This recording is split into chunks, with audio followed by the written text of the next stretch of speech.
టీవీలలో మీరు చూస్తారు కదా, నేనేమో సూసుడు బంద్ పెట్టి ఎవడు పెట్టుకోవాలి సొల్లు పురాణం అంతా సూసుడు బంద్ పెట్టి మా కేజీరావు గారు అంటుంటాడు, ఎవరు బాగా ఫేస్బుక్ బగ్ అయిపోయినావు శేఖర్ నువ్వు, ఆ ఫేస్బుక్ అన్నట్టు ఉంటుంది కదా సోషల్ మీడియా, దాన్ని చూడు మొదలు పెట్టింది. అందులో ఇదే దుకాణం. తెలంగాణ ఆంధ్రుని తిట్టా, ఆంధ్రుడు తెలంగాణ తిట్టా అని బాగా మన తెలంగాణ పిల్లలు నిజంగా అభినందించాలి.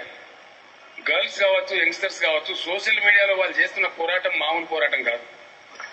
ఎటువంటి వెతికి పెడుతుందంటే ఉద్యమ సందర్భంగా మనం ఆలోచించిన అనేక విషయాలు కూడా వాళ్ళు వెతికి తవ్వి తీసి ఇగో ఇదిరామా చరిత్ర అని పెట్టి ఓడు వెచ్చిండోడు కార్టూన్ నేను చూసాను. ఎంత షార్ప్ గా పిల్లలు ఎంత ట్రాక్ లో ఉన్నారంటే, అటు ఆంధ్రలో పెట్టింది, ఇటు ఈయనని పెట్టింది.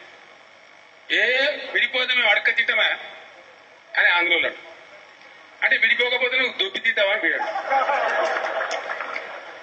అంటే దాన్ని ఎంత అర్థం ఉంది, దట్ స్పీక్స్ వాల్యూమ్స్. నా గ్రంథాలని మనం అర్థం చేసుకుంటాం. దాని ఎందుకున్న ఆవేదన ఎంత ఉంది, ఎంత ఆర్తి ఉంది అంటే తెలంగాణ అంత పరిణతి చెంది ఆ పరిణతితోని తన అస్తిత్వాన్ని సంతరించుకోవాలనేటువంటి ఒక చక్కటి ఆలోచనతోని ముందుకు పోయి తెలంగాణ సాధించుకున్నది.